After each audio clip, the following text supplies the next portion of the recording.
Even in our languages, we may find proverbs or sayings related to how often we should forgive.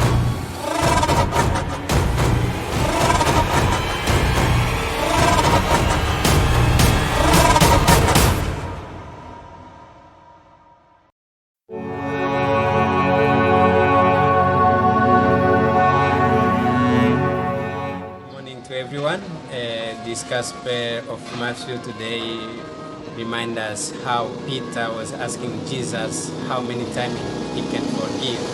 Let us learn the lesson about forgiveness in our daily life. Whenever we think about Peter, we remember that he had a quick tongue. He rushed into speech in such a way that Jesus took that opportunity to teach us about forgiveness. Peter asked Jesus, how often he should forgive his brother, and then he answered his own question by suggesting that he should forgive 7 times.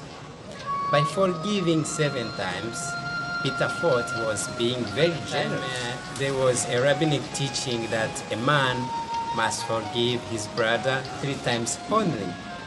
The biblical proof for this teaching can be found in the book of the prophet Amos in his series on condemnations.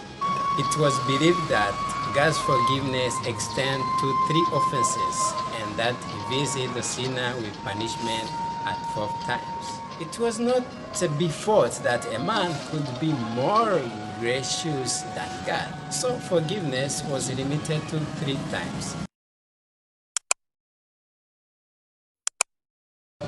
Even in our languages, we may find proverbs or sayings related to how often we should forgive.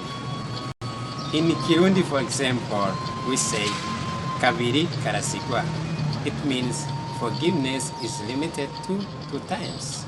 In French, there is a saying, une fois passe, 2 fois las, and 3 fois casse.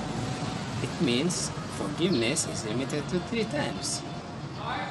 You may think also in your own language how many times you could forgive. This can give us a glimpse on how limited forgiveness is understood in our own languages.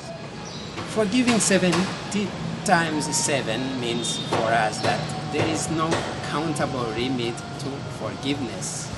Jesus tells us to show mercy a limitless number of times.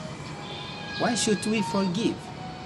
As God initiated and continues to forgive us, we must forgive our brothers and sisters, the debt they owe to us. I'd like to conclude with one's conviction of Arsene Saounde in his book Wounded Healer. He said, forgiveness is only real for those who have discovered the weakness of their friend and the sins of their enemies in their own hearts, and are willing to call each human being their sister and brother.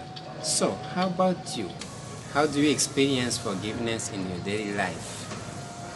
Are we able to enter inside our heart to discover that the limitation or the stupid things others do to us, we are also able to do to others?